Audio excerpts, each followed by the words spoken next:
tiens à dire que c'est absolument affreux de vivre un match de là-haut. Je sais pas comment vous faites. Donc je prendrai plus jamais de carton rouge de ma vie, je crois.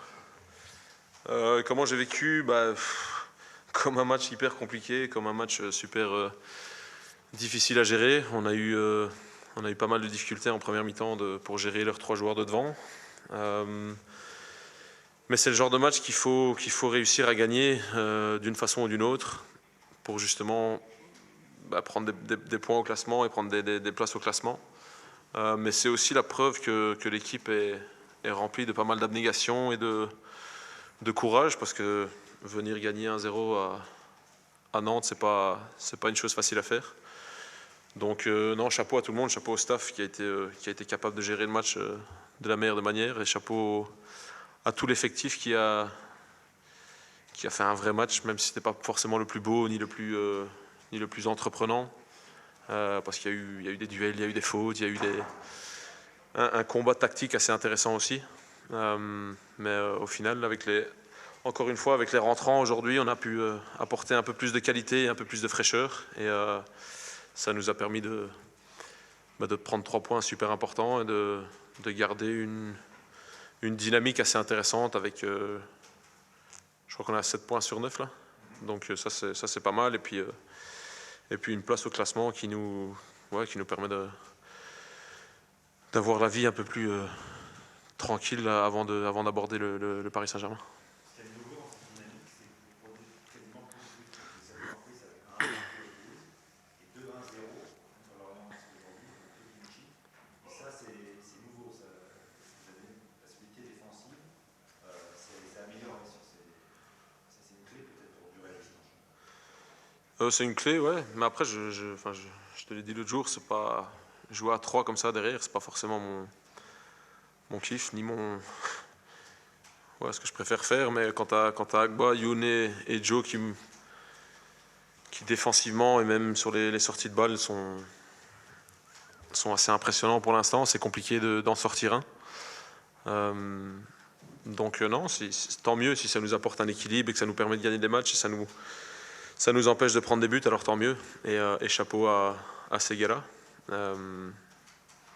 Mais encore une fois, je pense qu'on a joué 5 ou 6 systèmes différents au cours du match, parce que tu t'adaptes, tu dois suivre des courses, tu dois suivre un décrochage, tu dois créer une supériorité pour essayer d'amener le ballon dans une certaine zone.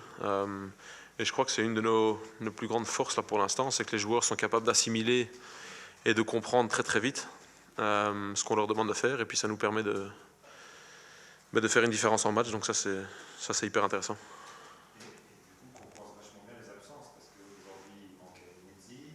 Akizua revenait tout, d'ailleurs, il a réussi un très très bon retour. La semaine prochaine, ce sera Thomas qui ne sera pas là. Malgré les absences, ça ne se voit pas du tout, parce que les absences ne ressemblent pas, en fait. C'est vachement intéressant. Ouais, non, mais c'est pour ça que je dis, c'est chapeau à tout l'effectif en entier, parce que on n'a pas su aligner le même 11 depuis je sais pas combien de temps, pour être honnête. Et il y a toujours un blessé, il y a un malade, il y a une suspension. Donc le groupe a été construit pour justement savoir gérer un peu mieux ces situations-là, qu'on n'a peut-être pas eu l'occasion de faire l'année dernière, par exemple.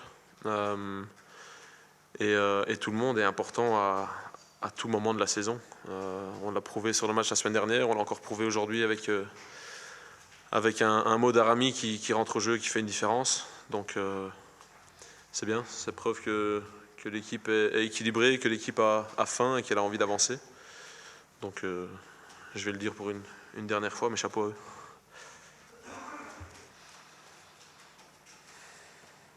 Pourquoi c'est affreux de vivre un match de là-haut? Je sais pas, t'as l'impression d'être sur une autre planète comme ça. T'as l'impression de ne pas être connecté à la réalité, de ne pas pouvoir contrôler ce que t'aimerais contrôler. Et tu te sens con aussi, en fait. T'es là sur ton île tout seul, là tout le monde qui est en train de célébrer, et toi t'es là comme un débile en train de célébrer un but, mais ouais, c'est pas agréable du tout.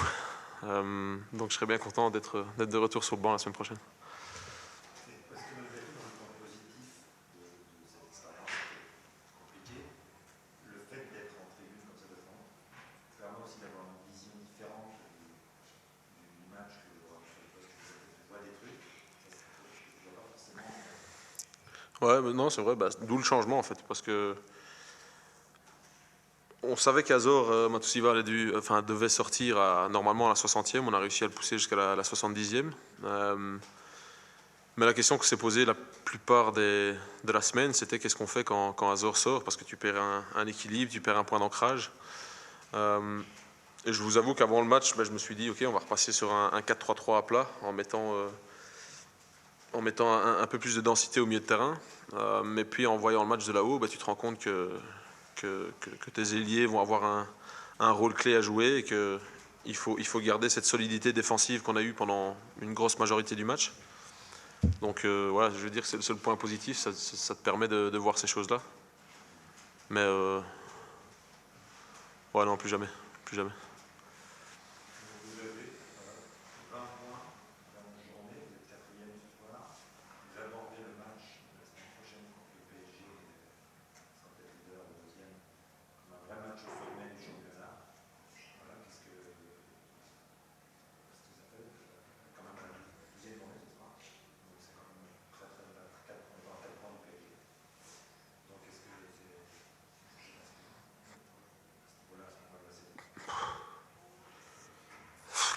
Ouais, c'est cool. C'est bien, c'est une bonne chose. Mais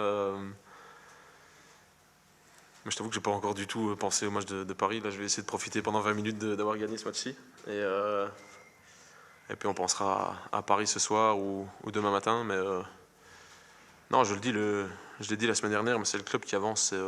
L'équipe avance, le club avance. Et si on m'avait dit après 12 journées qu'on serait quatrième, j'aurais signé avec mon oreille, je crois. Donc non, c'est top. C'est positif pour tout le monde. C'est preuve que le club avance sainement et dans une bonne gestion et dans la bonne humeur aussi, parce qu'on arrive à pas mal rigoler.